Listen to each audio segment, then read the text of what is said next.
Please send this to an animal shelter for proper disposal, as a warship is not an appropriate... Oh, that is not okay. You messed with my hamster, guys. Now it's personal.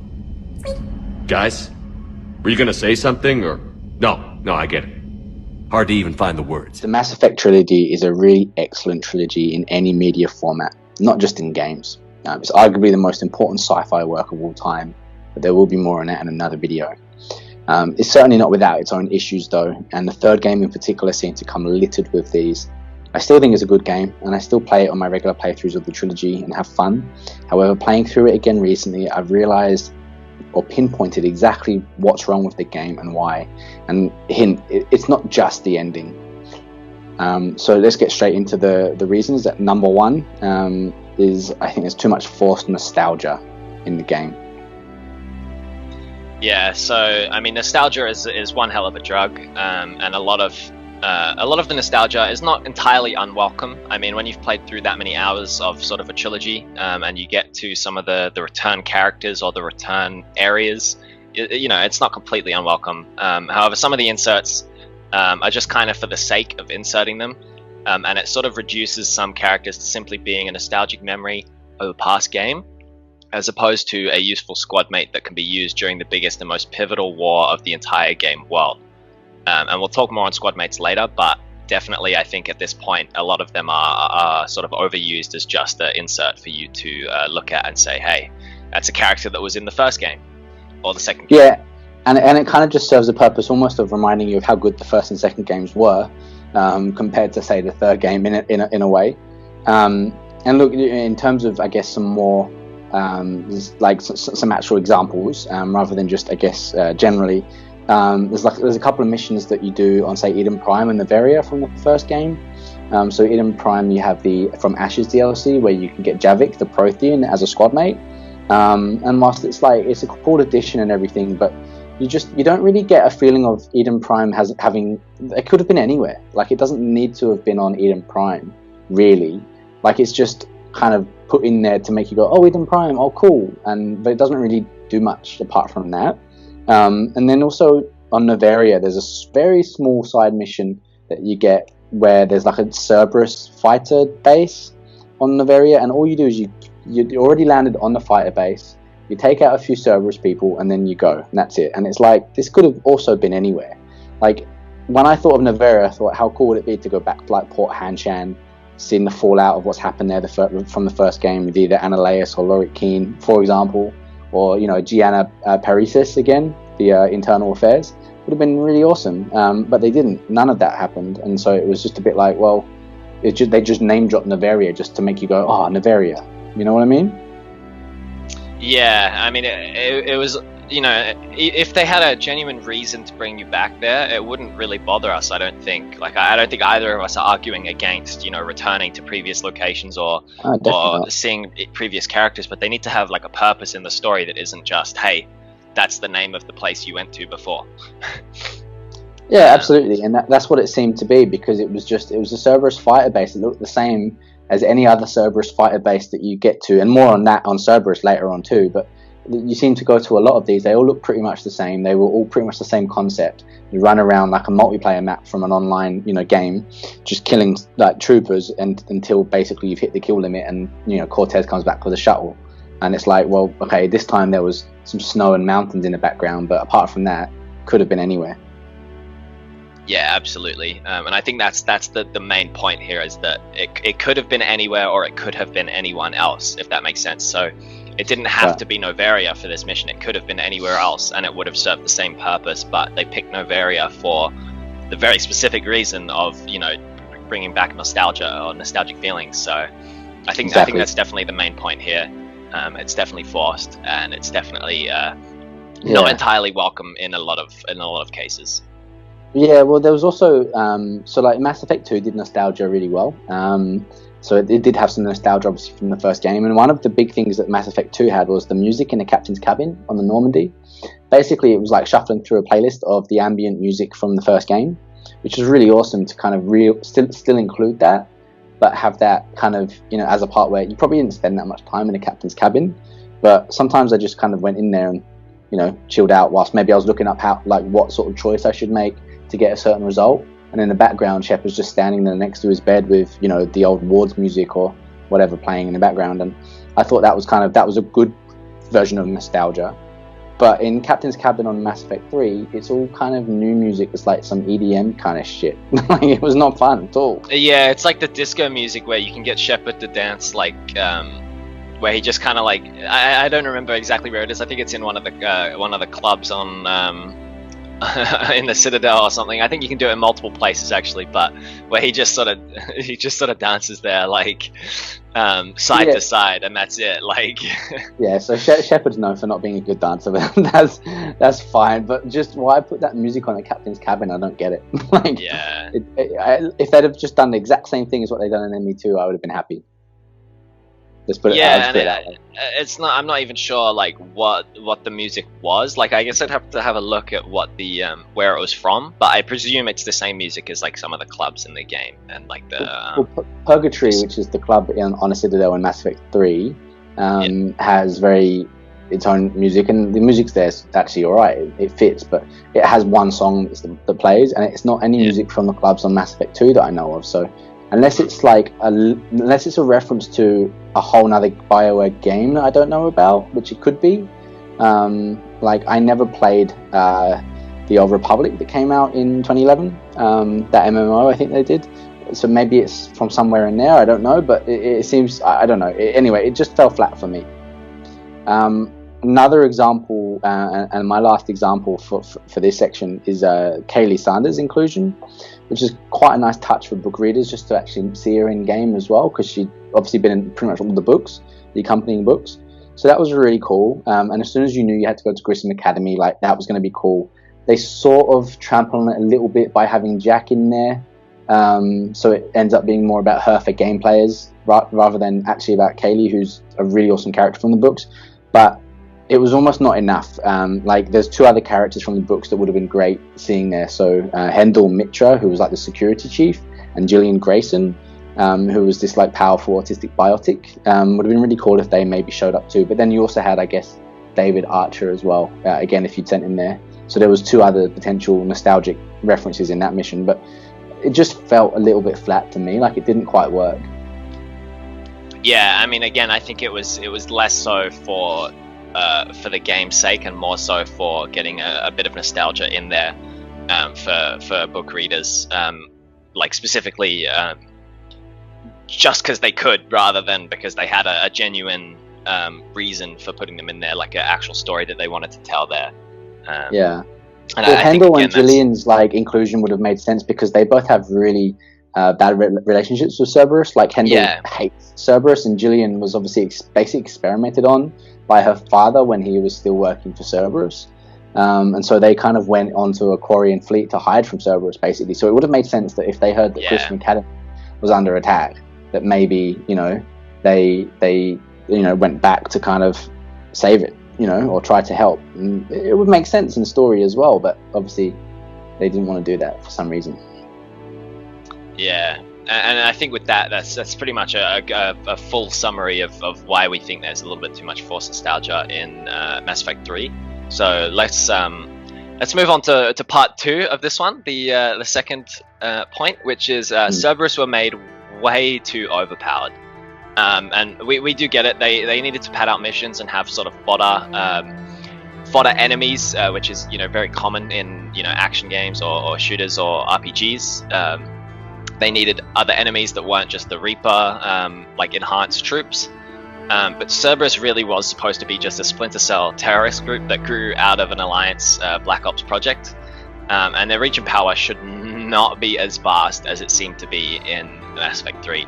Obviously, unless they still had ties to businesses and politicians, which they really shouldn't, and it wasn't explained in the game. But by this point, they shouldn't. I think it's like pretty much common knowledge in the galaxy not to sort of ally yourself with Cerberus or help them out in any way. So I feel like they were supposed to be seen as like this singular organization rather than the sort of in the shadows organization that they were maybe in Mass Effect 2.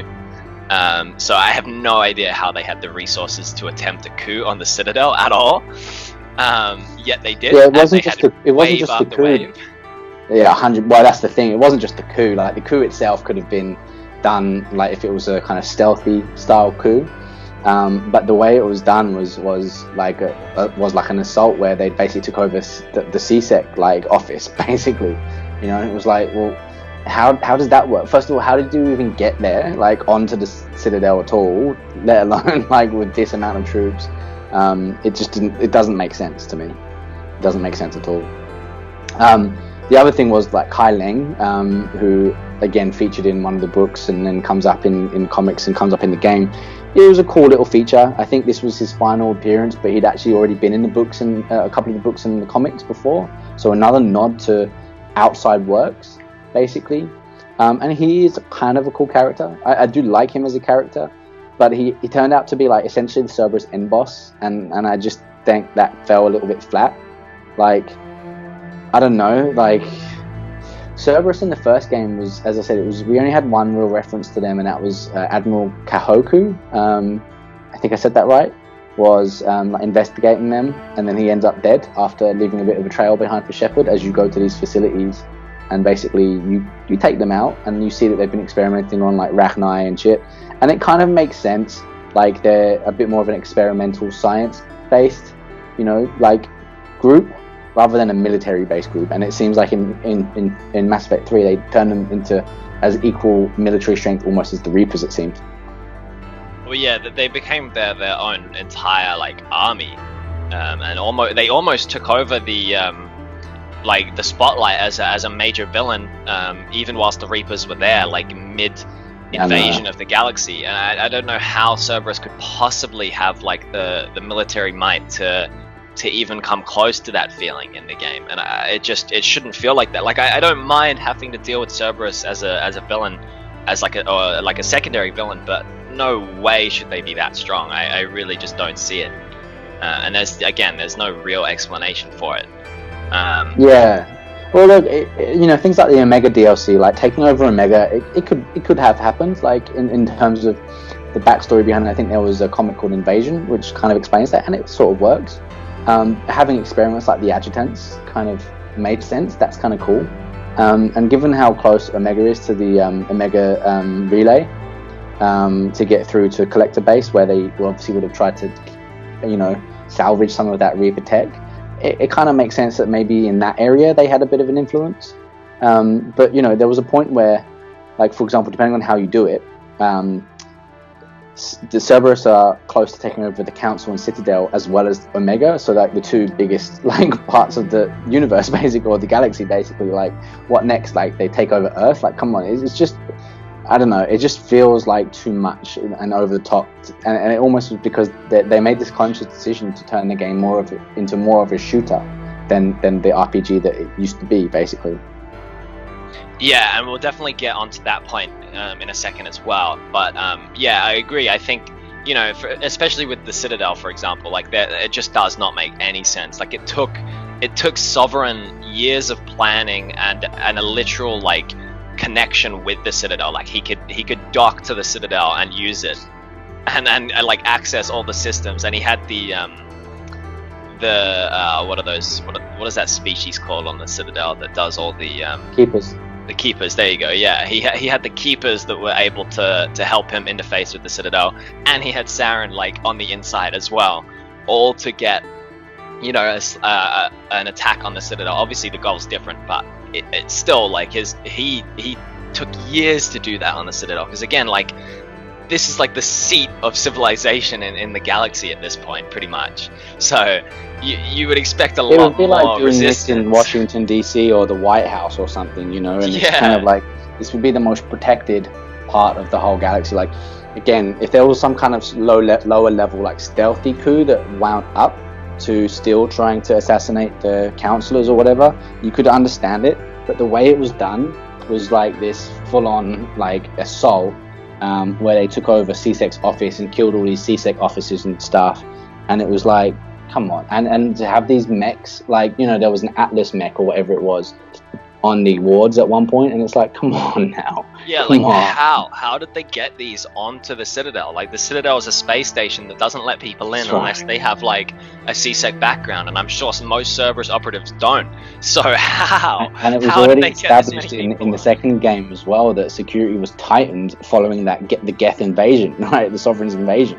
Yeah, Like- and when Shepard was in Mass Effect 2, especially when Shepard was confirmed dead, basically. When he came back and they were like, oh, what's going on here? We've heard like you might have connections to Cerberus or whatever. Like they gave you a proper screening, even though you were Commander Shepard, a Spectre. They were like, yeah, we need to talk to you first. Like you can't just come onto the Citadel. So That's right. it just doesn't make sense. Like it really doesn't. There is no way they would have got that many troops onto the Citadel. But yeah, that's enough on that point. I think we pretty much Yeah. got them across. Great.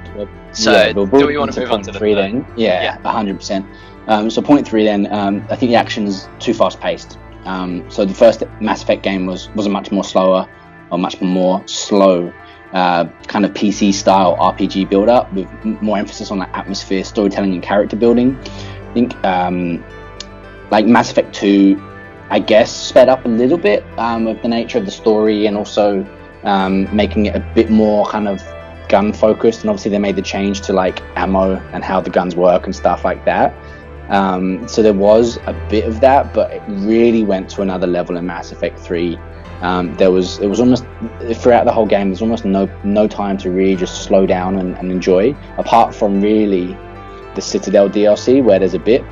But actually, even in that, like there's this kind of contrived storyline of a clone Shepard that like steals the Normandy, and so you have this big like, like. Do you remember that? Like, you have this big mission as well, and like, actually, I don't mind that mission, but I wouldn't have included it in the Citadel DLC. I would have had it as maybe a separate DLC that it comes up like right near the start of the game, like, or at the end of even like towards the end of even Mass Effect 2 to like make sense in the story.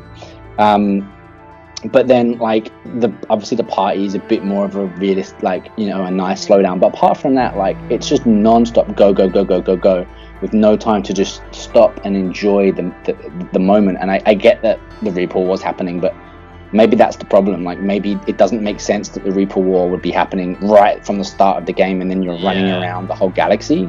Yeah, I think that's what I was going to say, honestly, is that I think the game starting with the Reapers invading Earth, like, it's definitely a cool moment, and I think the problem is that moment came right at the start. They're trying to start with a bang, and I think it needed to start with a bit of a build-up and then have the invasion happen, because otherwise, I think when you're playing Mass Effect, 1 and 2, you feel like you have a bit more time to do the things you want. Like, you feel, you don't feel pressure to go do the main story straight away, even though obviously in both cases it is still an important main story.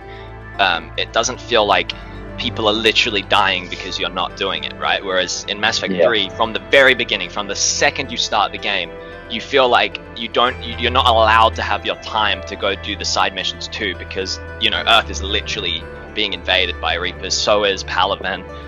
Like, I guess maybe that's just me if I'm trying to be immersed into the game, but yeah, I completely just feel like you're sort of shoehorned into the main missions, because from the very beginning it's kind of the only thing that you should be focusing on. But I want to go do side quests and stuff. I want to go get more squad mates and do other things.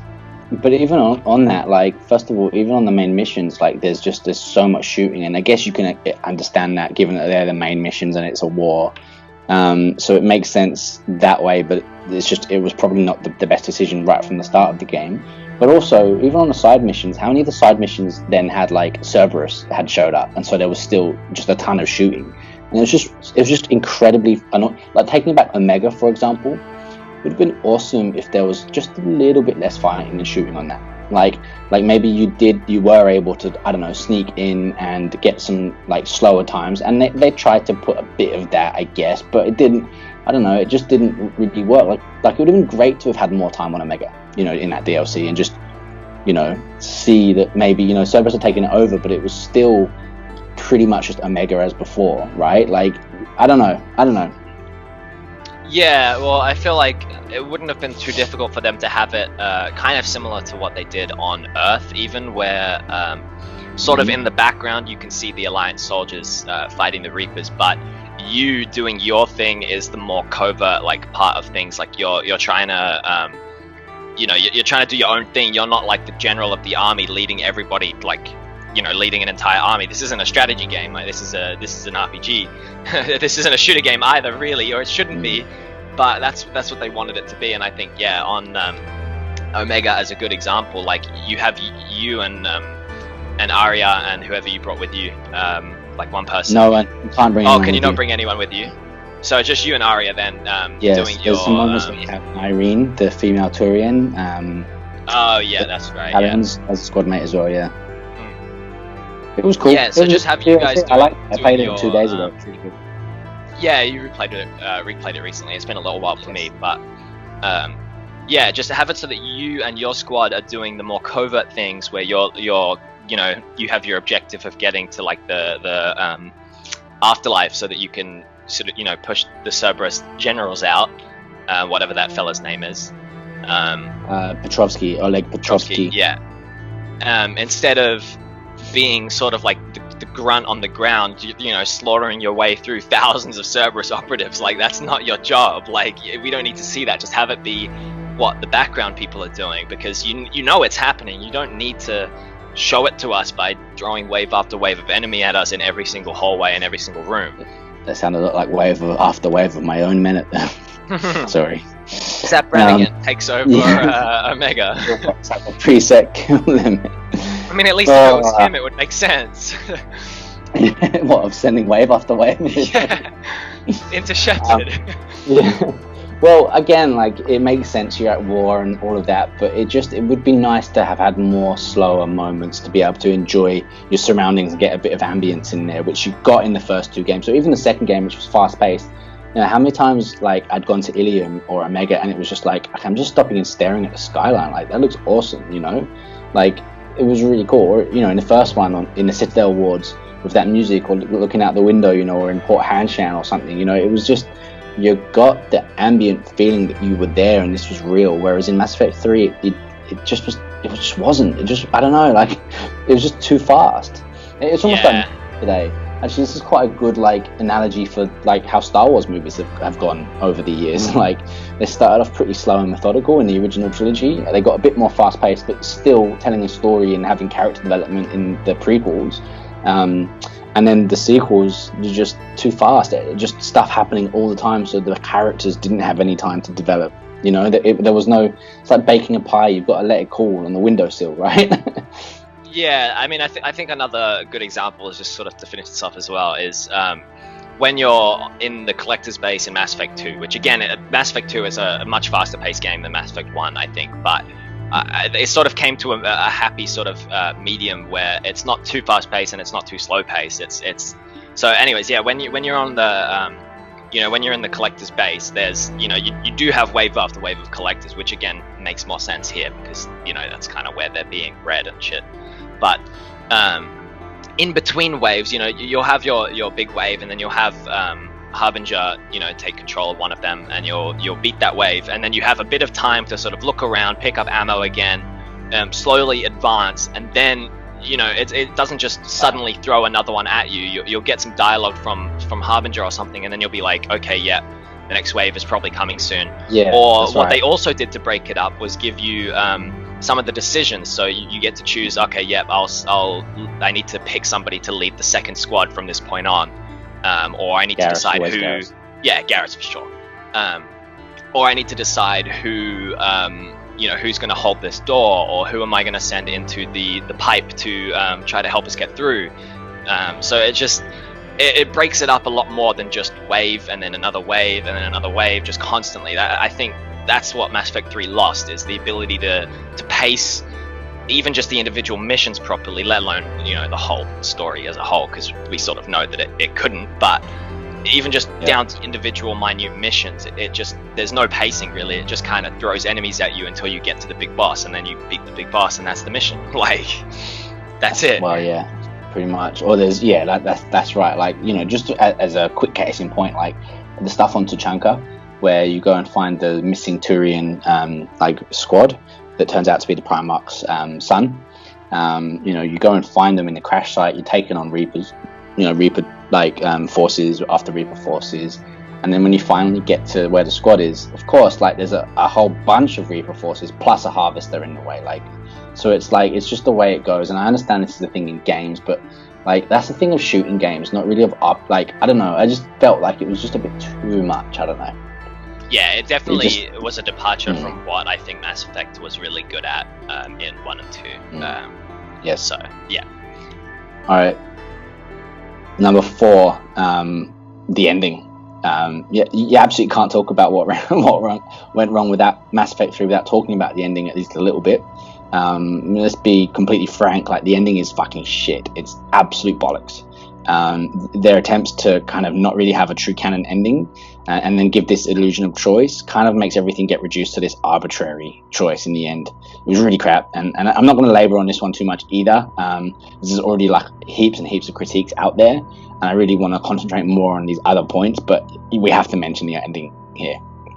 Yeah, I mean, we can't not mention it. I think, just to sort of summarize our feelings on it, I think it's the idea that you've spent, a lot of hours on this trilogy from 1 through 3. Like, this isn't just a single game's ending. This is the ending to an entire trilogy, which, for us especially, we hold this trilogy very near and dear to our hearts. So when you get to the ending choice, and it's just this kind of random decision that means nothing, and to be honest, the whole concept of building the Crucible and all that, just none of it really felt good at all. And you feel like you've done nothing by the end. I thought it was like a Reaper laser cannon, and it just wasn't. It was some little child that kind of gives you some bullshit, and then like okay, let's not labor that one. Number 5.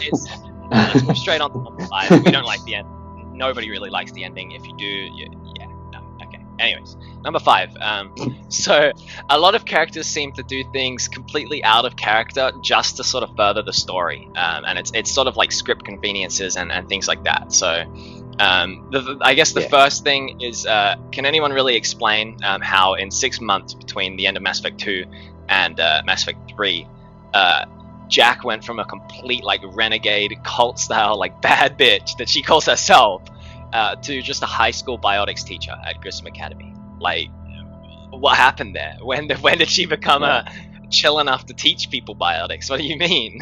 Yeah, I mean, like, it's a good character arc, right? It's a good character arc in terms of long term. That's where she might end up. But like 6 months, like what happens in those 6 months to get there? Like, it doesn't make sense. It just seems to be, we didn't know she was going to survive in the thing, so we wanted to add her in as a reference. And Grissom Academy, here's a nice convenient way to have her there. And that's it, basically. Apart from like one moment again in the Citadel Purgatory Bar, and then another moment where you can talk to her right at the end of the game. That's it. And it's like, oh, great. Okay, thanks. I don't know. Yeah, I thought it was weak. Yeah, I mean, this sort of goes back to the nostalgia point as well a little bit. It's just they add these characters in, or make these characters do things that they just wouldn't do for no other reason that we can figure out than because, it would be cool to see Jack here, I guess. And again, with the Jack point especially, like, she was literally imprisoned in ice like 6 months before this, pretty much. So basically, yeah. Like, in that 6 months, like, I would love to have seen how it ended up like that. Give us the reasoning, show us her development, give us more time with these characters. Don't just chuck them in doing these things because reasons. Yeah. Well, I mean, to put it into context, like, you actually look at like the character side by side, it's actually not the same character. It's actually a different person, really. In that sense, like, because they didn't show us how they got from A to B. It just was there because it was like needed for the story. And like the difference between like Mass Effect 1 and Mass Effect 2 for some characters, it was like, really? Like, for example, Liara suddenly being like an information broker, having been like a very naive kind of researcher that didn't spend much time out of Asari space. 2 years before, and 2 years to an Asari is like 5 minutes to a human or something. It also doesn't really make sense, but okay, it's 2 years, and it's also the journey of having to go with like, and deal with the Shadow Broker to get Shepard's body back. You sort of have a bit more explanation to that, and it makes more sense from that regard. But with Jack, it's just like, oh yeah, she's here now because this is a nice like little ending for her to like give back, rather than and to be more at peace. It's like, yeah, but 6 months, like, and no in between. I mean, just to go on that a little bit more, we've got a few more. I mean, but like Mordin, for example, when you go to Sukesh, Mordin's suddenly back with the STG, even though he never really seemed to give any indication that he would. And also Captain Kirihei, or not Captain anymore, what was his rank? You remember he got promoted, didn't he? Yeah, he did. I can't remember what it's called though. I don't think it was like a normal rank. It was like a specific. I think it was specific to the. Yeah, it wasn't. Isn't it? Yeah, it could be. Anyway, he's back with STG there. Also, given that if he survived the first game, and you know, there was obviously Mordin made a reference back to Kirihei in game 2, served under him, always talking about, you know, holding the line and stuff. And it's like now they don't reference each other, and Kirihei's kind of only there as again, maybe it's a nostalgic thing too, but it's also just why are they both there? It doesn't, like, what reason was there, you know? More, I mean, you kind of get this Mordin saying, "Oh, it had to be me, somebody else would get it wrong." Yeah, but like, you know, for example, Malin was doing research not with the SDG still, and you know, blah blah blah. You don't need to be there. Like, anyway. Yeah, and I think even just that reference in Mass Effect 2, where Mordin references Kirihei, it makes way more sense, and it's way like, I don't know. I think it's cooler even to have these sort of subtle hints at other characters, like. You know, if you remember Kirihei from the first game and Mordin mentions him, you'll be like, oh yeah, I remember that guy. Rather than, oh, he's right here. Like, that guy is here in my game now, apparently, for whatever reason. Like, it just, yeah, it takes you out of it a bit. Well, it would make more sense to me, like, for example, story-wise, because again, we always like to criticize and give, you know, other things that we would have done instead, rather than just criticize, because that's pretty easy. So if you don't speak to Thane, if Thane either doesn't survive or doesn't get spoken to at all, you know, before the Cerberus coup, plus if Kirihei did survive the first game, then he replaces Thane's role in saving the Solarian Counselor, right? And it's kind of a cool moment too in its own right. But you know, obviously Kirihei's no Thane. But like, he's still a cool character, and you know, a great moment on Vermeer in the first one. But the point is, that could have been something for him instead. Like, so rather than being this random person that appears at SCG and then appears on a Citadel for no reason, in that case, or just not again, other than with one email, maybe he becomes, you know, the Solarian Councilor's personal, you know, bodyguard. You know what I mean? Like, right from the start of Mass Effect 3. So when you go and speak to them, he's there already. Do you know what I mean? Or, I don't know, maybe there's some other, I don't know, role for him to still have something that's not just purely either for nostalgic purposes or just random. And doesn't make sense. Like, it makes sense that he could still be with STG. I get that. But Mordin as well, I don't know. It's just like characters out of character. Like, it's like they forgot that they knew each other in this game. I mean, there's more like for example, like Miranda's story is good for the Horizon mission near the end, but like it doesn't seem to make sense that she wouldn't be on the Normandy, because, you know, if she's being chased by Cerberus operatives, then wouldn't the safest place to be to not be caught by Cerberus be on Normandy with Shepard? Would it not? Like, I mean, did Shepard not prove that he's probably the best at killing Cerberus operatives over the course of this game? Like, I don't think anyone else has a higher Cerberus kill count than Shepard at this point. Like, yeah, but also, like, no one would, you know, no one would mess with the Normandy. Like, you know, the Collectors did that once, and then, well, look what happened to them. Do you know what I mean? Well, actually, they did it twice, and then look what happened to them. You know, like, Cerberus wouldn't go for him there. Plus, even if they would, like, you think about all the other people that are on board. You know, you've got an AI, you've got, you know, a Prothean, you've got an Asari, you've got Garrus. Like, you've got other people that could also kick Cerberus' ass.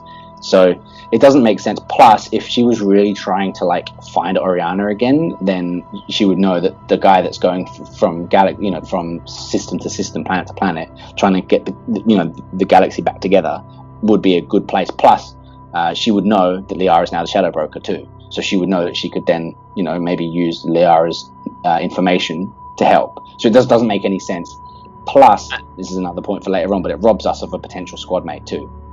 Yeah, and I think, again, just not to labor on this particular point too much, but I think, again, like with the Miranda thing as well, it's not like Shepard didn't go out of his way to do her side stuff in Mass Effect 2 anyways. So if her reasoning for not joining was, oh, I want to focus entirely on searching for Oriana, it doesn't really make sense, because it's not like Shepard in the last game is like, no, we're not gonna do that. Like, I think canonically all of those missions got done. So, if she asked Shepard, he would 100% say, yeah, okay, let's go do this thing for you and Oriana, like on the side. Like, of course he would.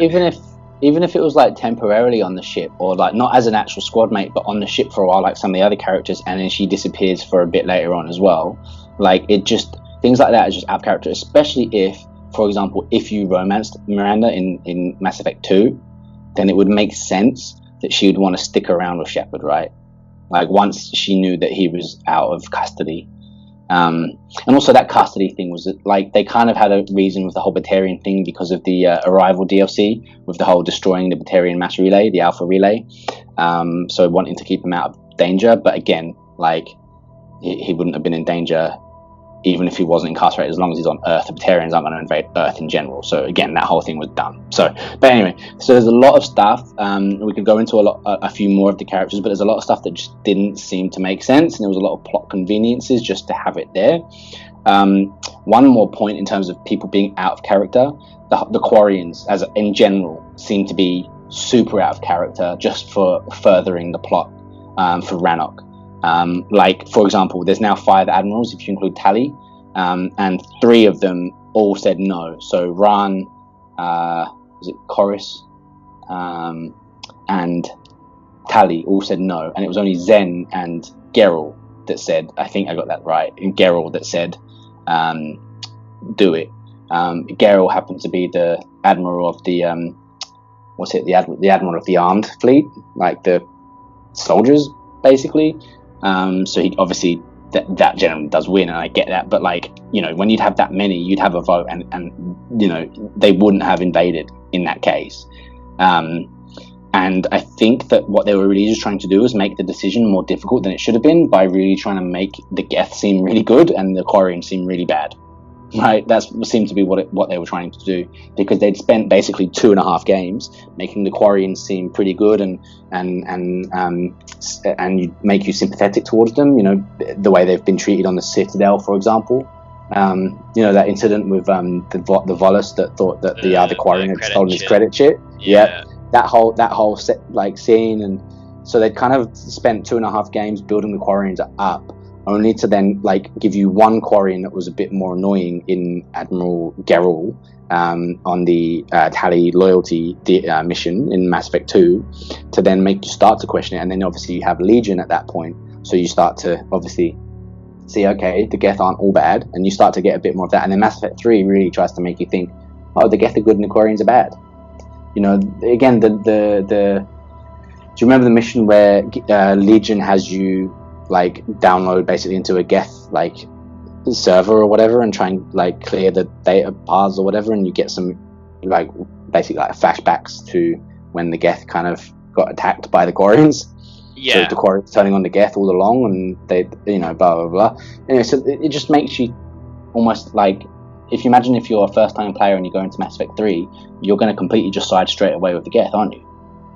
Pretty much, yeah. Like, I don't think it was necessary for them to sort of forcibly try to, I guess, sully our opinion of the Quarians so harshly in this game specifically. Like, we already have a semi-negative opinion of them because of Mass Effect 2, and also obviously how they're treated in the rest of the galaxy. It can sort of, depending on which events you take part in, you might think they're okay, or you might think they're good because of Tali, or you might think they're bad because of some of the other ways they're treated. But ultimately, like, it's not, you don't need to make them out into these, like, villains or this annoying race so heavily in Mass Effect 3. Like, and I think especially the point you made with showing that they were the aggressors and stuff with the Geth in their history. Like, they decided that they needed to shut down the Geth first and attack them first. Just kind of like, it wasn't really necessary. It really wasn't. I think the decision is hard enough already. So Well, I like that. I liked that because it gives a bit more nuance to it. Like the whole time you Yeah. thought the Geth turned on them, but actually it turns out that they turn on the Geth, and so that does make it more interesting and probably more realistic too. And it gives you a tiny bit of sympathy for the Geth, but they went overboard with it. They just went too much, and it was kind of almost like it was telling you, like, you need to choose the Geth rather than the Quarians. And I think it just sort of it dumbed them down. And then, look, we'll probably talk a little bit more on this in point 7. But I guess the point was, it was the whole thing was designed to give you reasons to come across Legion and Tally and have the whole Geth v Quarians thing and have that as another potential choice for Shepard to try and combine them or choose one or the other, like you had to with the Solarians and the Krogans, and like you've kind of had to before. So it just seems a little bit contrived to me. That's all. Yeah, and I think the problem here as well is that it's a whole race that's being sort of mischaracterized, rather than in some of our, like, we have a bunch of examples of individual characters who are sort of out of character, but in this case it's an entire race, and not just any race. It's actually one of the most important races in the games, like, top 5 pretty much. Like, it's one of your squad mates who's in all 3 games is a Quarian, so one of only 2 that you can have. Yeah, one of only 2 that you keep in all 3 games. So it's just, I'm not sure what they were, why they mischaracterized them so badly in Mass Effect 3. It could be due to the differences in writing team by this point, but yeah, we'll talk about that later too. We'll talk about that later. Yeah. Anyways, shall we move on to point 6 here, or do we want to go through a couple more examples? Let's do point 6, which is I guess a much shorter point in my opinion. I thought the music was all right, but it wasn't quite on the level of 1 or 2, and it's kind of built onto the ambience feeling and the immersion feeling. Like, there was a couple of okay songs, but I don't think they hit the heights of the first 2 games, especially the first game, which was purely iconic, music. And even the second game had heaps of this. Like, imagine music as soon as you walk into Afterlife on Omega, for example, for the first time, right? You've got the 2 levels of Omega with 2 different songs, and both of them like equally iconic, right? Yeah. It's just nothing compares to the first 2 games, particularly the first one. But the third one, I'm still like doing my playthrough of it now, and just so many of the songs I couldn't even tell you. Like, I couldn't. Yeah, I mean, even something as mundane as like the galaxy map music is they screwed that up actually. Is amazing in Mass Effect 1 and 2. So, it's good in 3 as well, because it's still basically the same, but they just slightly alter. I don't know if it's the pitch, or I'm not a music expert, but they just slightly alter it enough, and it almost completely ruined it. Yeah.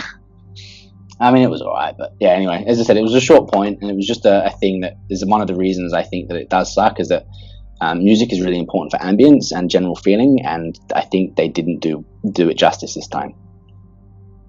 Yeah, I think again, very short point. So let's go straight to number 7 here as well. And before we start on it, look, number 7, we've alluded to quite a few of the points in here too, but this is a point unto itself, and the story in general to me seems out of place. And look, we've alluded to this before.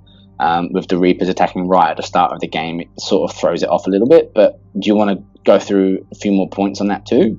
Yeah, so I mean, obviously we talked about the Geth versus Quarians sort of section of the game, and I think again it could have been one of the best sections, and I mean, to be honest, it is one of the best sections, but it could have been more. It amounts to essentially 3 or 4 missions so far, which just isn't enough to sort of give you a proper understanding of both races. Like, these are two of the biggest and most prolific races in the Mass Effect galaxy, kind of just, I guess, squished down into 3 or 4 missions where ultimately you make a choice, and it seems to conveniently give you the option of uniting one of them against the Reapers, or just because that's what the gameplay needed, rather than padding them out as actual missions in their own right. And again, I think an even better point on this one is the genophage cure. It's just kind of pushed into the game because the genophage has been a thing since game 1, so they were like, yep, we need to somehow wrap this up. Why did we need to wrap that up? Like, the genophage is a huge deal. I don't know if it should be cured just kind of like on a whim, in just on the side. it's a huge deal. I don't think it should have just been chucked into like one long-ish mission just to get cured, basically. Like it doesn't really make sense to me. I mean, obviously there is the option you get to choose whether it's like actually cured or if you like fake it or whatever, but it's like it feels like just a long drawn out fetch mission to get the Krogan race on your side, if that makes sense. Like it doesn't feel like a legitimate reason for them to ally with you. Like it was a rush job, basically. It was a rush job where it was suddenly like we'd gone from having some research that may have led to a cure, but 6 months later we've led to it being cured just because the Turians needed the Krogans to help them fight on Palaven. Like, come on. It's just, it doesn't make, like, it was just a rush job. This is something that has been literally like 1,000 years or whatever it is more since the Genophage happened. More, isn't it? It's like thousands of years. We should know, we just did research and did a video on it last week. But I mean, it's way before, at the very least, it's way before the humans even, entered the galaxy stage. So it's way beyond Shepard's scope. Let's put it that way. Yeah, and then basically, like, it's, and I get it. Like, this is where stories like this and the Geth Quarry and stuff, for example, just make me think that maybe BioWare had originally intended this to be more than just a trilogy in terms of games. And have it as more of a saga rather than a trilogy, like a 4 or 5 game, series, because it just felt like they just were told, like, wrap it up basically in the 3rd game. That's kind of, to be honest, that's kind of how it felt, because it feels like a lot of these storylines would have done better to be kind of, arced out either before the Reapers actually got their invasion still, or like post invasion and post war. I don't know. It's just the way I felt. Like it just boiled down thousands of years of Krogan history into like 6 months and 3 missions, basically. Yeah, and not just 3 missions that were like of the utmost importance. Like they were kind of like, you're not curing the Genophage to cure the Genophage. You're curing it so that the Krogans will join your side. So it's kind of like reducing the Genophage to just like a plot point that you can use to get the Krogans on your side, and that's it's a bargaining chip. It's just a it's just a deal breaker, or you make a deal with it. That's it. It's just it feels bad. It doesn't feel good. And I think the Genophage is one of the coolest things in the series, like one of the most interesting plot points that they reduced it to a bargaining chip, and that sucks.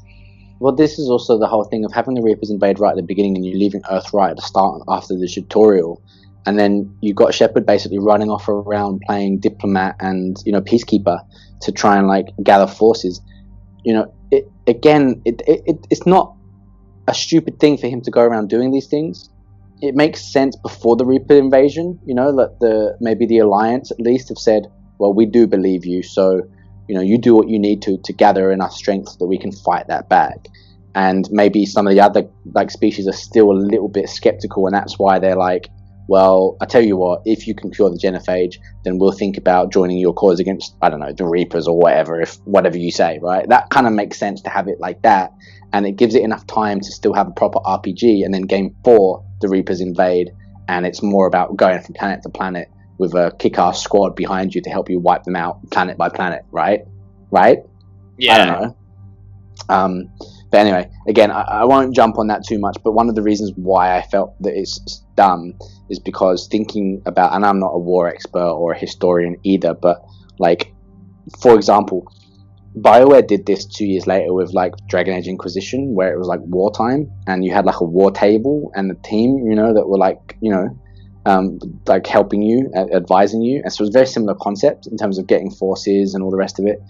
But medieval wars would take a lot longer. I mean, not least does it take longer to get to places, but also, you imagine like the killing methods generally are a little bit like you can't kill as many people in as quick a time as you can in like Space Age with like nuclear powered shit, right?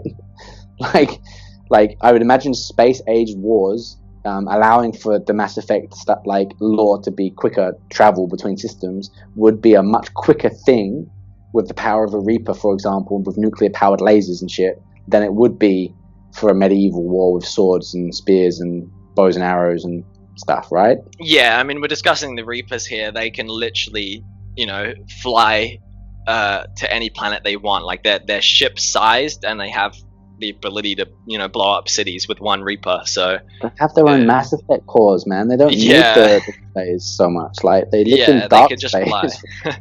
That's it. So That's it. I really don't. It would be over. Like Earth, for example. Again, this is the point that I think is most important to me. Is that starting the game with Earth being invaded by the Reapers, you have this sense of urgency, but somehow the Reapers take, basically, as long as it takes you to get everybody, is how long the Reapers are going to take to do anything on Earth, basically. Like, by the time you get there, Earth is still fighting, like, when you get back.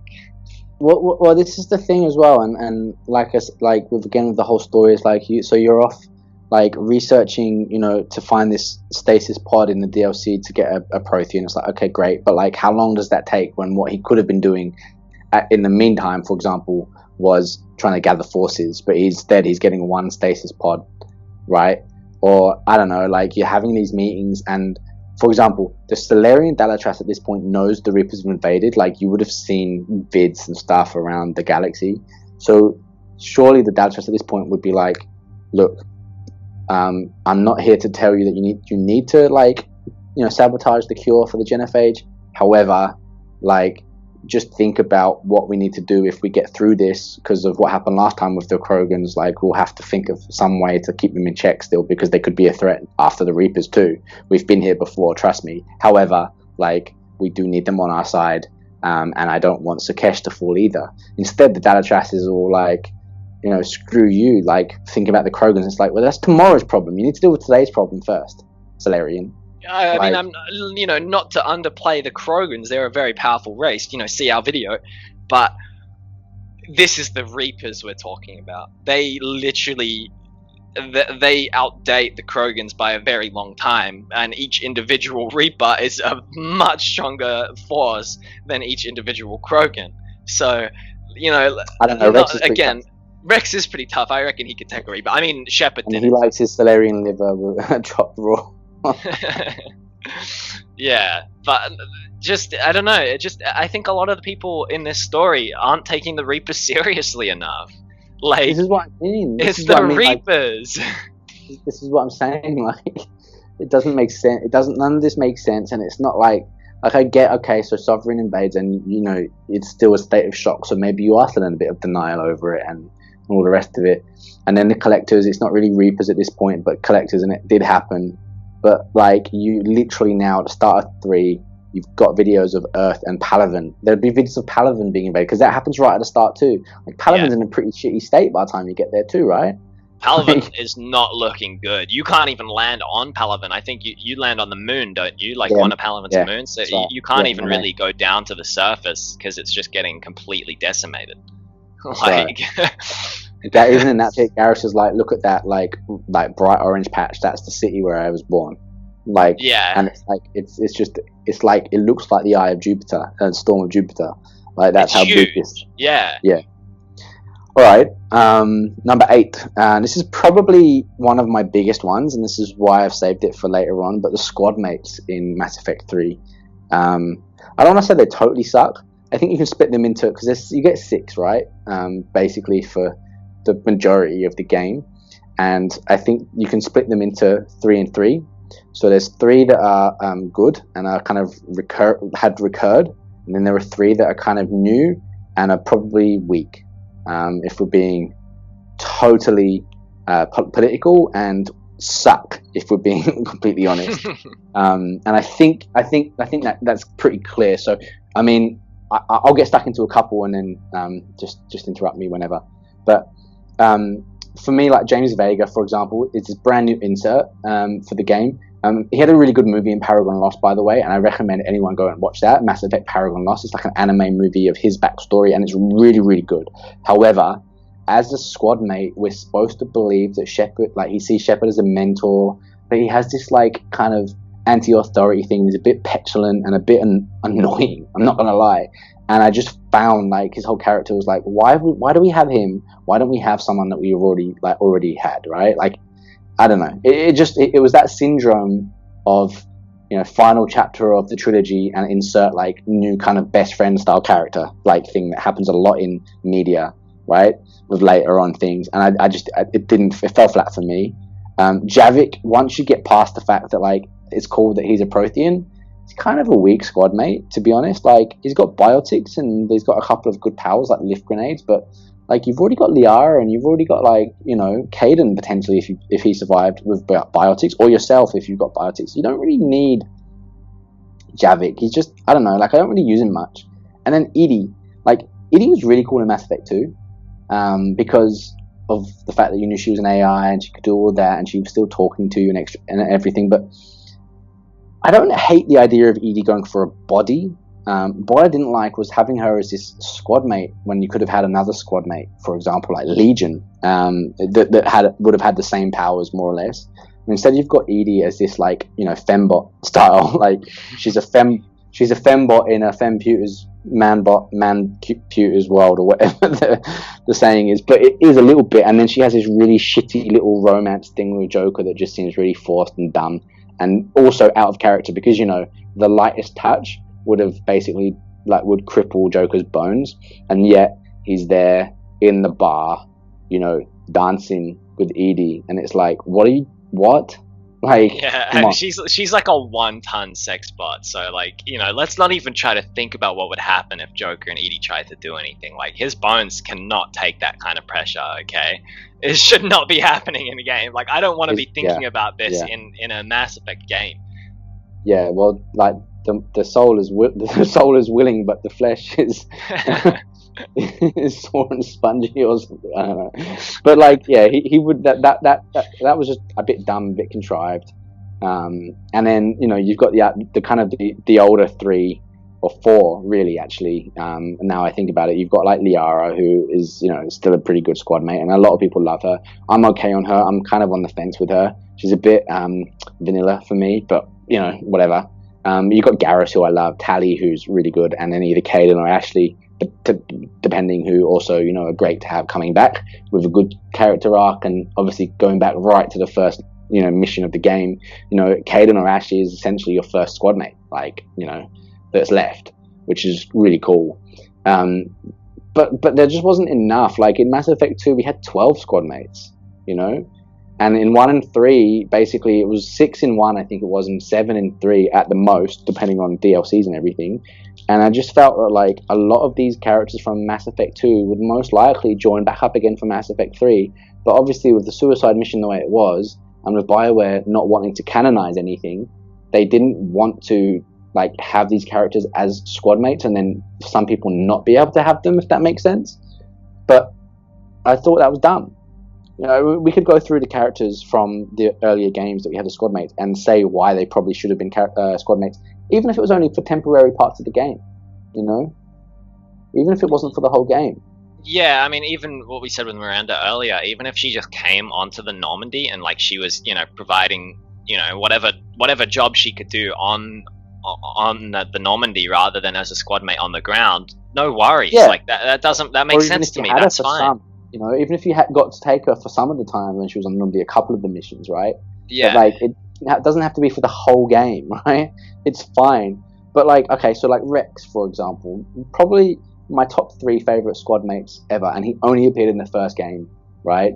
But Rex is an awesome character, and, like, I liked Grunt, don't get me wrong, but Rex is the Krogan, right?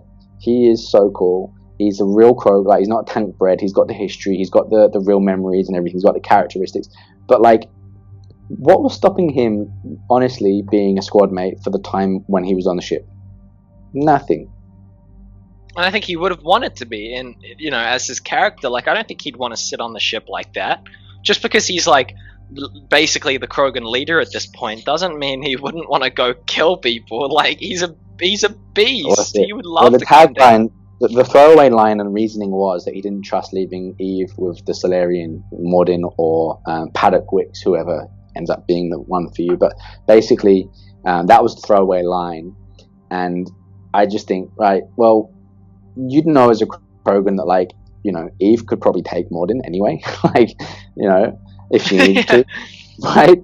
Plus, like, you would still be like, I'm going out and fighting with Shepard, like, on Tuchanka, for example, my own planet, at least, to help, you know, like, stop Cerberus and the Reapers on my own planet. Like, come on. So like, I just don't think it made sense to not have Rex, at least for a period of time. Jacob, they kind of put that into story as well, but I feel like you could have had him once the scientist had got to the Crucible, because now they're being protected by the Alliance. He doesn't really need to be there apart from this story about how he's like got her pregnant or something. But even then, you'd think, well, to ensure that your child has a future in this galaxy, join the guy that's taken it to the Reapers. Like, come on, be on the front line and make sure your child has a future, right? Okay. We've covered Miranda. We've probably covered Jack a little bit, but I think Jack, again, there's a good chance that she would have probably joined up.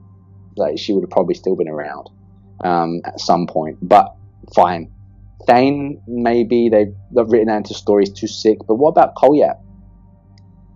Yeah, so this is something I think we've talked about quite a lot. Not during videos, but yeah, I think Kolyat coming back in Mass Effect 3 and becoming a squad mate would have made so much sense. Like, so much sense. I don't understand why they didn't. Like, he should be on the squad. He should be coming back and being like, yeah, okay, I nearly went down the wrong path, but you saved me, and Thane would have wanted me to help you. So I'm going, I'm gonna continue my father's work with you, Shepard, and then join us. Yeah. Like, it just makes so much more sense. People, I'm only going to be killing Reapers and Cerberus, basically. Yeah, exactly. He's not. He obviously was a bit raw, a bit green in Mass Effect 2 with that, in Thane's loyalty mission. Like, he didn't execute it as well as Thane would have done, but he was distracted and young, right? So by now, there's 6 more months. It's fair to say that he probably wouldn't have still been quite as good as Thane, but he'd been a good squad mate. And we've talked about how in our and we did have these videos up, but I've taken them down because I want to redo them and give them more justice. But how we would write the next trilogy in Mass Effect, that Kolyat would be a potential squad mate for the character that we are doing in the next series. So we do think that he would have made sense. And plus, how many Drell are around anyway? Like, he would want to not lose the rest of the Drell, right? So in terms of another Mass Effect 2 character, Grunt, once his squad has basically been killed down in the Arachnite Cave, would he not just join up? I think he would. I think he would be like, you know what, I'm coming with. Well, yeah, Grunt has a huge connection to Shepard as well, because, he's the first person... Pretty much, yeah, he's like the first person Grunt saw. He did the rite of passage with Grunt. Like, they have a huge connection. Like, Grunt is, as close to, like, Shepard is as close to family as Grunt has left, technically. Like, so, after his squad dies, it would just make a lot of sense for him to be like, well, all right, like, let me hop on the Normandy. Let's go get revenge. Like, let me go kill some more Reapers and shit, because they've done this. Line when you woke him out of the tank would be like having worthy enemies. Well, the Reapers are as worthy as any enemies, right? It's as good as it gets, yeah. And also the fact that neither Rex nor Grunt like join up, and there's no new Krogan squad mate, it kind of reminds you this is the only game out of all 4, if you include Andromeda, that you don't get a Krogan squad mate. Yeah. Why though? Like, what's the reason? Why did they take that out? It doesn't make sense. Like, give me Grunt back. Mm-hmm. So more like Mordin, for example, I guess there's a reason why you might not be able to have him as a squad mate, but I feel like for a couple of the missions on Tuchanka, you might have been able to have him. Like, he's working on the cure and everything. I get that, but maybe you could at least have had him with you. I don't know, for the actual cure the genophage part. Like, it makes sense because he's going with you, right? Like, why would he not just go with you? I don't know. Maybe this is the thing. It sort of makes sense, but it feels like they could have easily just let him go with you for a chunk of it, Then Samara. Again, she has a bit of a story reference with the I think it's the Ardat Yakshi monastery on Lessus with her 2 daughters that are left, and that's actually quite a good mission. When you first come across a Banshee and how freaky they are, like the Reaper Asari types. Yeah, it's quite a good mission, but there's a point where it's like, well, I feel like she would go with you as well. I don't know, like, make sure that, like, I don't know, the monastery's left at the end of it, like maybe wanting to get back to Reapers for taking one of her other daughters. I don't know. Yeah, and I think again, it's not to understate it, but like the connection a bunch of these characters have with Shepard is pretty strong. Like, it's not like, it's not like we're listing off random people. These are people who have already served with Shepard, so there's very little reason for them to, if they did come into contact with Shepard, just decide to not go with him. Like, they know what he stands for. They know what he's trying to do. Why on earth would they not go with him? Like, you know, Okay. for some, you know, sure, like some reasonings are understandable, but this is a lot of characters that we're just missing out on for no reason. Yep. Okay, like characters like Zaid, for example. Again, some people aren't a big Zaid fan. I think as a character, he's probably better than what he was actually given within game world. In terms of if you really think about his backstory and what he's like I actually think he's pretty cool. Push come to shove. But a lot of people aren't big on him, and that's fine. But basically, he would have come. I think he would have come.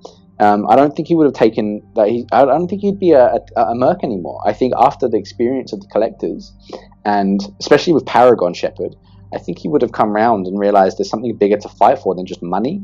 And I think that his character sort of shows that. The whole reason why he wants to get back at Vito in Mass Effect 2 anyway. And so I think that there's and he does have again another brief appearance with the whole the Volos ambassador Din Korlak. And so I don't know. I think that there's a genuine chance that like he would have just joined up as well and said, all right, well, you know, I'm old anyway. My time is pretty much done. I'm gonna do what I can to help you, and offer my gun, Jesse. I think Jesse was the name of the rifle, wasn't it? Anyway, I think so, yeah. And likewise Kasumi. You know, again, she has this brief appearance with is it John Bao, the Solarian Spectre. That bit, which is kind of cool in Mass Effect 3. Yeah. But I mean, I think her whole reason was she ended up going to the Crucible as well. Don't know what she'd do there because she's not really a scientist. Okay, tech expert or whatever, but you know, it's not really necessary. Like, I think she would come with you, to be honest. And you know, big time Legion. You know, I understand him getting killed off and his whole story, but again, why was he not a squad mate? At least for the missions where you like once you'd got him out of being the Reaper, having the Reaper code or whatever. Why would he not have been a squad mate for a few missions there? I feel like we were robbed of Legion, like in terms of as an actual squad mate for longer, because in Mass Effect 2 we only really get him for like 2 missions at the end, and then we only really see him briefly in Mass Effect 3 as well, and it's like, but Legion's a great character. Well, yeah, and again, it's like, I don't know why they have this aversion to giving us these squad mates back, because yeah, it's you know, we didn't have enough time with some of them in Mass Effect 2 to really like, you know, feel like they had enough of a mark on the trilogy. I think, yeah, Legion is a good example of someone who just like, why not give him back to us? Like, I understand if for whatever reason, like he died in Mass Effect 2 in your suicide mission or whatever, like fine, like close off his squad mate option if you didn't have him survive. But if he did, he should 100% be like, yeah, I'll join you again, Shepard. Like, you know, this is important to me too. Like, this is important for all organic and synthetic life. Like, it's not just, you know, so much opportunity for him there. Like, I don't know why they have this aversion to letting us have them back. Well, that's right. And also, if you combine this with one of our other points about, you know, the storyline being out of place and all the rest of it, like, if, for example, the whole Geth v Quarian thing could have been put off maybe until either later on in the game or post Reaper War, you could have Legion for the whole time. You know, no need for him to upload himself, you know, to do the code or whatever yet. Like, he could have done that, for example, later on in the game, so you at least had him for, say, you know, I don't know, half the game, like the middle chunk of the game. I don't know. But I don't know, it just felt like we were robbed of it a little bit. And, you know, for me, yeah, I don't know. I just felt like just very disappointed. Yeah, and that's pretty much, you know, there's not too much to go on. Like, we could bring up all of the individual examples, but I think this point is pretty self-explanatory. So, you know, with that, I guess we can go on to the final point 9. But yeah, definitely, I think with squad mates, it's a really, really big one. It's an integral part of the series, and it's definitely one of the most disappointing parts of Mass Effect 3. Yep. Yep. So I guess let's go on to point number 9, our final point. So, do you want to go on to this one? Yeah. So look, point 9. Look, seriously, the ending though. Like. This, look, again, the Citadel DLC does patch some of the cracks over, but it wasn't really enough for me. The ending didn't need to necessarily be a choice. Like, I feel like they could have done it a bit like how the Witcher 3 ending was, where the ending might have been varied. It was set but varied based on some of your previous choices and works. So like my idea would have been, I think it could have been boiled down to say 3 choices. So and again, you can agree or disagree, but like I feel like there could have been like a shepherd dies to destroy the Reapers, which would have been like an ultimate, I don't know, renegade, maybe a renegade option. Maybe it's a way for like to kind of punish you for being a renegade when he shouldn't have been renegade, but still get the job done. For example, maybe there's a way for Shepard to like survive to chase off the Reapers. Maybe that they go back away and know that they, you know, maybe they've lost, or that maybe you still kill them but he survives somehow instead. Or there's like a way that the Reapers win, in which case that would be like not having enough of the points or military strength or whatever, like not enough of Renegade or Paragon somehow. But at least in that way there would be an actual conclusion, like an end to it, whereas I feel like what they did was just a cop-out. Like the whole that joining of synthetic and organic life to me seemed pretty shit. The controlling the Reapers to rebuild was shit, and all the rest, I just thought all the endings that they have had were shit, to be honest. It felt to me like there was actually no way to actually win at the game, because you kind of can't beat the Reapers really without dying. Yeah, and I mean, I think it's fine if Shepard sort of becomes like this martyr figure at the end. We just need like a conclusive, like definitive end to this trilogy, rather than like a just an arbitrary choice. Like I want to see. Yeah, I mean, I think The Witcher, as an example, is a good way to do it. Like, have it so that your choices throughout the series, plus how much military strength and whatnot you get in Mass Effect 3, is what determines your ending. So, you know, if you've made a bunch of, like, you know, whichever races ended up joining you, you have like a little ending cutscene where, kind of like The Witcher, where depending on what you do, you get a different cutscene about specific characters. So for example, if you did or didn't kill Radovid, you'll get a different, you know, it'll say, oh, Redania did this, or without their king, Redania, you know, got beaten or whatever. So just have it in this where it's like, you know, if you save the Geth, have it that the, you know, it has a little cutscene where it talks about what happened to the Geth after the game, and then have a little cutscene where it talks about what happened to the individual characters, and like, you know, just a definitive, like, this is how the galaxy is left after Shepard's trilogy is over, rather than, you know, random whether Star Shepard dies garbage. or not. 100%. And just with that, you know, just as another final point, because again, plenty of people talked about the ending. The whole scene was, in my opinion, was dumb. Like for me, the whole idea of the catalyst being the thing that controls the Reapers, I thought was kind of dumb. The way they did it was dumb.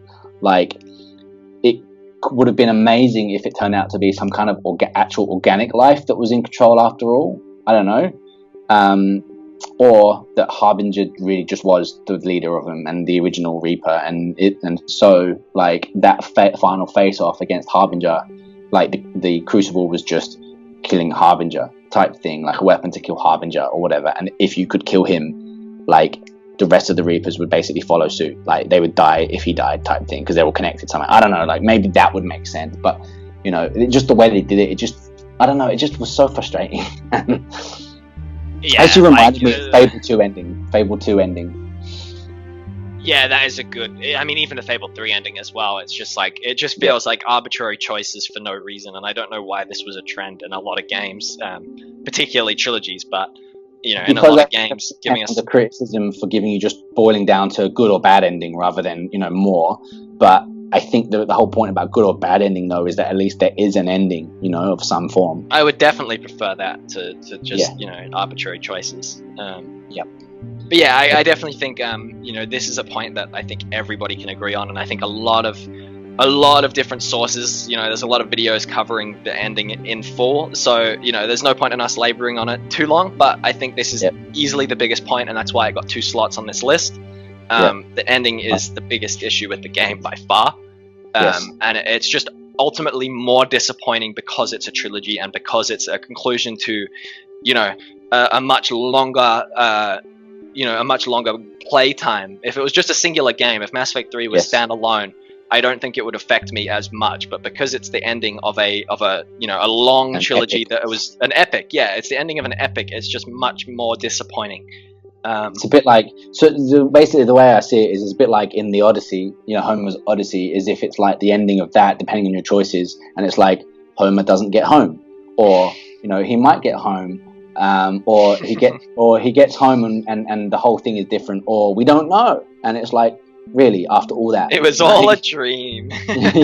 Oh. All right. Well, do you want to throw some bonus reasons at it just to finish off? Because there's obviously a few more little things as well. Yeah. There's quite a few other minor things, and again, there's way more than we're going to put on this list. There's a lot of reasons, but I think let's get to some bonus reasons. So, one of them, Drew Karpyshyn was not involved in Mass Effect 3, and I think it definitely shows. We've mentioned it a few times with some of the story elements, but it's pretty obvious that the writing team was not up to snuff in this game. Definitely not Drew Karpyshyn level. Stories definitely didn't. Some of them didn't make sense. Some of them sort of broke what you would expect from characters over the course of the trilogy, as we talked about. Like, characters were acting out of character for seemingly no reason. This sort of thing is just little inconsistencies that add up. And I think that boils down to the fact that Drew Karpyshyn wasn't involved. I think also slack ending to an iconic trilogy kind of always sucks a little bit, I think, because there's always build up, and the ending almost always is a bit of a damp squib, or a bit of a disappointment. And like, even Lord of the Rings, one of the most iconic trilogies of all time, like, my big disappointment was that you never saw Aragorn actually have it out with Sauron directly, and it was, I don't know, and I just felt like that was what had been one of the things that had been being built up the whole time, but it didn't happen. And so even that was disappointing. So I think that they probably were always onto a loser with big chunks of fan base, so we'll give them a bit of slack there if we can. Yeah. It's definitely more difficult to write an ending for a whole trilogy, but again, we wanted something conclusive and we didn't get it. So another minor point, which is actually fairly major, but we don't want to talk too much on it in this video, is EA simply just wanting to make money. That's what Mass Effect was for them. It was a vessel to make money. And definitely, I think they would have applied a lot of pressure onto BioWare to do certain things or to push it out in a certain time. So, that could be why we lost a lot of what we wanted. And yeah, again, if the ending to a game trilogy just becomes we want money and we want to put the name onto the game, similar to Andromeda, I guess, is that they wanted to use the Mass Effect name to draw in sales. It's never going to work. And that's EA's fault. I can't blame BioWare for that one. I think EA are definitely the problem there. Yeah. I think that point probably leads into the next bonus reason as well, which is probably the new fans who came into the series from this game. So ultimately, the first two games were good and had a following, but weren't on the level of what the fanfare around the release of Mass Effect 3 was huge. And I remember, because I was working in a shop that sold games at the time, March 2012, and it was huge. Like, it was absolutely huge. Like, people were talking about it everywhere. There were people that would buy like Call of Duty every year were suddenly buying Mass Effect 3, and the amount of people that I said to them, like, have you played the other ones? And a lot of them said no. These are the sort of fans that probably expected a shooter and were told, oh, it's like Halo but with a bit more choice type thing, and that's pretty much what they delivered in Mass Effect 3, and that's probably why, because again, building on maybe EA's this desire to like attract new fans and obviously sell more, and there's nothing wrong with that, it's a business, but it does often mean that creatively, at least, it gets flawed. Yeah, definitely. I'll jump onto the next one as well, and I think I think that one of the issues is that we started to see the beginning of BioWare, EA, and woke agendas starting to creep in. I'm not going to go too deep into this one, but I mean, again, there were clearly a few choices and things that were done to kind of appease certain sections of the fan base, and this was 2012 was like a beginning year of like Gamergate, so there was definitely some influences there, I think, and I'm going to leave it there.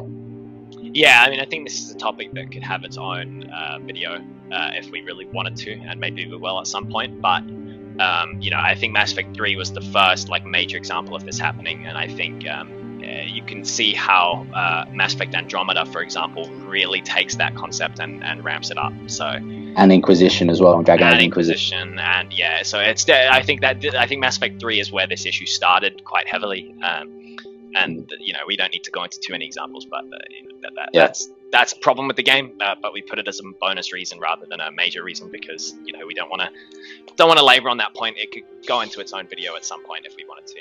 Yes. So another point is the indoctrination concept wasn't really executed properly at all, and I think one of the fan favorite theories, due to the ending being poor, was indoctrination theory.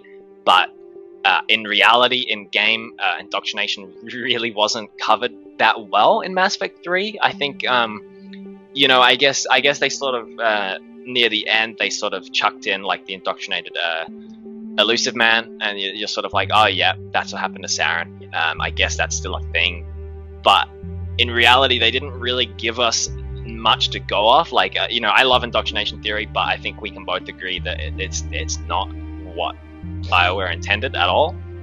No, there just isn't enough evidence or I guess focus put on it for it to be a genuine excuse for the ending. Agreed. I mean, it's a good theory and it deserves its own videos, as many people have done, and we will do one on it, I think, probably soon, maybe. Maybe but I think that even if it wasn't a canon thing, they could have explained what it was within their canon more. They kind of showed some people getting indoctrinated, even by the Leviathan, from the Leviathan DLC as well, which is kind of cool.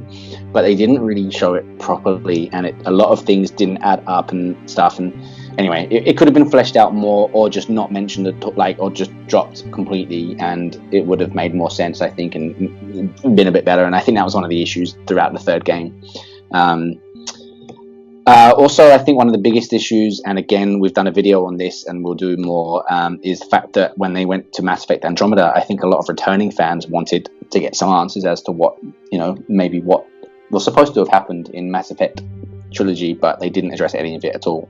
And so it felt kind of disappointing. And I think that also, if I'm honest, that led to some of the poor reception that Andromeda got. I mean, there's whole other reasons why they got poor reception, don't get me wrong, but that was probably a factor from a lot of returning fans, which was, okay, so we still don't know anything about what happened in the Milky Way, really.